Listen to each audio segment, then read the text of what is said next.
Hi everyone, hope you're doing well from wherever you're watching this channel, depending on your time zone. Now, George Natembeya was on Spice FM yesterday, and in that interview, there is one thing he insisted, that if Musalia Mudavadi can be fired today, there is no lawyer who is going to cry about that. He went further to ask questions. Which lawyer made Musalia Mudavadi Prime Cabinet Secretary? That what did they do to make him the Prime Cabinet Secretary? Up to that level, definitely, to answer this question, you have to go back on history as far as our 2022 general election is concerned. And in that, you have to check very carefully how many votes did Musalia Mudavadi deliver to William Ruto that influenced Ruto to appoint him as the Prime Cabinet Secretary. And when you talk about this, you have to check on the performance in Vihiga County, which is a home county to Musalia Mudavadi. You should extend to Kakamega, because they claim to be a lawyer kingpin, and check how did they vote. Then go to Busia County. And as fate will have it, Wetangula is claiming to be the kingpin of Bukusu. So you have to check Bungoma and Trans Nzoia in their pattern of voting. So generally he was focusing largely on Musalia Mudavadi. According to Natembeya, which is true, Mudavadi is serving at the mercy of William Samuel Ruto. Not because he delivered numbers to Ruto. And that's enough reason why lawyers might not cry if Mudavadi will be betrayed by William Ruto, or if he will be fired by William Samuel Ruto. That goes to an extent of the number of members of parliament that Mudavadi was able to bring to the table, because this was a coalition of Kenya Kwanza. ANC was a member. Alikuwa na wabunge wangapi? You have to go to the history and answer that question. And I want to listen to Natembeya shortly, then we're going to continue with this discussion. Which lawyer made Mudavadi the Prime Cabinet Secretary? What did the lawyer do to make him a Prime Cabinet Secretary? Would it have made a difference if you could see that there was a significant unification or rallying together that then brought him that position? Big difference. It will be taken more seriously. By even the president himself. Okay. You'll say I want roads in the Vihiga and you're not given. You say I'm walking away and you'll walk away with 400 MPs. But today he's there alone. Today, the governor for Mudavadi is an ODM governor, Otijilo. The senator is Ososi, is ODM. Azimio got more votes than Kenya Kwanza in the Vihiga. The position that Mudavadi holds in government is what we call tokenism. You can be fired today and no lawyer will cry. And nothing will happen. Wetangula came with this funny explanation that he delivered Bungoma to the president, that Bungoma has always voted for Raila, but this time around about 200,000 people voted for the president. So he used those 200,000 votes to bargain for himself. Yeah, but he knows just carried the lawyer community there. The other people go together. Today, if Kalonzo coughs, the entire Kamba nation will get a call. Isn't it? The same with the Raila. Well, what about lawyers?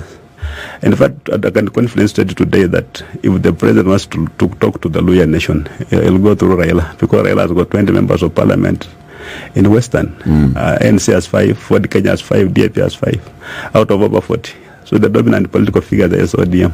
We want to change all this, that as a community we are capable of going to that table ourselves. We go there as a community, not as individuals using the name of the community to go there, and yet they have got nothing to show. We want to do what's called transformational leadership, not just getting positions for the sake of those positions.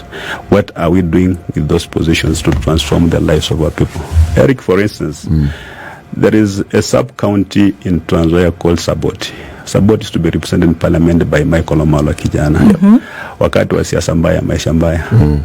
Up to now, Saboti doesn't have even a single kilometer of tarmac. As we speak now, zero, no tarmac there, and the leaders have somehow, when you tell people that the government hates us and there's nowhere we can go as a leadership, what are you trying to say? And these people also pay pay taxes. We are saying it's no longer about Natembeya or about Mudavadi or about Wetangula. First of all, let the person also understand that the life they're leading, they deserve better. How do they get this life? Politics not just about controversy, about argument. People think that no, when you talk to me, they say wacha siasa. Yeah. The people have tended to look at politics very negatively, but politics is about allocation of resources and sharing of resources. That's what politics is all about. How have we used our political power and strength as a people to ensure that we empower local communities? That's all I'm saying. That let somebody look at this community in terms of sheer numbers, because it's about numbers. And let these numbers mean something that they can look back and say, no, but there's 7 million people here. What's happening with them? There was a time when lawyers had about 5 cabinet secretaries. At that time, the cabinet was bloated. It's not like now in the year 22, but we had about 7 cabinet ministers. Today we have how many? We just have 1. The entire Western region, 7 million people, plus the prime cabinet secretary. Those are 2. Is that proper representation in cabinet? Yeah, because people say you did not vote for this formation, and therefore we don't have shares. So that's the quiet, kind of the quiet arrangement. But we are saying it's not only people who voted for Kenya Kwanza pay taxes. We all pay taxes equally. Yeah, and therefore we deserve to be given some of these positions. And I'm saying that because you look at our people, even on because of the problem that they have gone through. Even just they lack confidence completely. They can't question anything. When you go there and you're calling yourself even a purple names, people just call you that. You go there and say, me Papa Oroma, people call you Papa Oroma. They know it's blasphemous. But because you have said it, they'll call you that. We want to change. We want to change all these things. And people, when I talk like people get so scared. Is he doing this? Is saying this about this guy? Is he going to survive? This guy has finished so-and-so, has finished Muskari Kompo, he has finished Buhisa Kitui, he's finished Omunyinyi, he's finished SL, he's finished so-and-so. Will Natembeya survive this? But we are telling you, don't be the person who finishes people. Be the person who builds people. Be positive about some of these things. Now, as we continue with the final discussion, just a quick request. For those who are watching and you have not yet subscribed, please consider subscribing. To our returning subscribers, Salasya, thank you so much. And again, to all our viewers, please give this video a thumbs up. Thank you so much, and back to this discussion. Now, definitely it is clear that if there was a significant unification rallying together of the Mulembe nation, then that would have influenced William Ruto to honor Musalia Mudavadi with whatever position, be it Prime Cabinet Secretary. And that position will not be a favor. It is a position that Mudavadi would have also used to go and demand, not request, demand, not beg for development in Western. Akisema, weka barabara ya kutoka mpaka pale inaekwa simply because he brought numbers on the table. But because there were not enough numbers on the table, I've used enough because they brought few, then you have to go and kneel before William Ruto, beg for development in your own area. Natembeya has really explained it very clear that look at Kalonzo Musyoka. Kalonzo Musyoka has 25 members of parliament. Wiper Party. You talk about Musalia Mudavadi in ANC, 12 members of parliament. In Western, he got 5 members of parliament. You look at Ford Kenya, same. 11 members of parliament. In Western, he had 5. Now, ODM alone in Western region, 20 members of parliament. Even if you take Mudavadi and Wetangula numbers, in terms of members of parliament in Western, Mudavadi 5, Wetangula 5, that is 10. It is not equal to what ODM alone got in Western. ODM literally command numbers. They are half. So ODM had 20. Because of that, the person you would need for you to get the vote in Western region, it is Raila Odinga. You need Raila Odinga more than you need Wetangula to get Luhya votes. You need Raila Odinga more than you need Musalia Mudavadi to get Luhya votes. So, the only way to Luhya votes, according to the numbers we have, it is through ODM party. Because of that, Mudavadi is serving at the mercy of William Ruto. That at any time, if Ruto can shortchange him No Luhya will complain. And why will they not complain?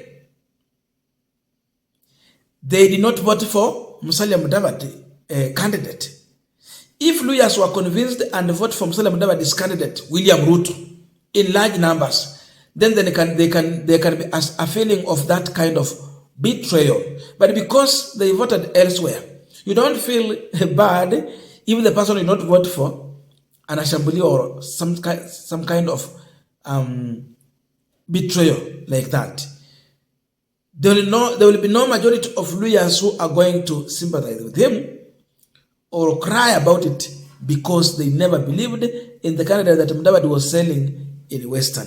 So because of that, Mudavadi and Wetangula are just hanging in the balance there, riding on William Ruto's shoulder.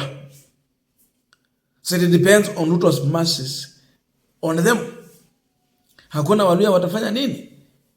Watasikia uchungu. Look in the numbers, even in Vihiga still, governor, governor, senator. Even the position of woman rep was almost going. So in that, it tells you that they don't command numbers back home. So the reason why Ruto has to work with Mudavadi, it is because he needed someone like Musalia Mudavadi who can help him to govern, not sycophants of Gachagua and other people. So Mudavadi is good in governance, ukimpea kazi atafanya. Because of that, yeye ni servant ya William Ruto. Amfanyia kazi kuhakikisha kwamba serikali yake inafanikisha mambo kadhaa hapa na pale. So atakuwa na yeye mainly because of that. You need him to help you. Otherwise, majority of people here ni watu wa ajabu. So for Natembeya, he's pushing for unity in Luhya that will bring political unity, economic unity, which will transform the lives of the people. Not people who are just riding on the Luhya as a community for their own personal interest. So because of this, you see, they cannot lobby for developments in the Western region. They speak for themselves, but not for the community. Natembeya want community to be together so that when they speak, even the president will listen because he knows they have numbers and they know how to control their numbers. So definitely it tells you that politically Mudavadi is not that much strong in Kenya Kwanza because he don't have numbers on the table equal to Wetangula.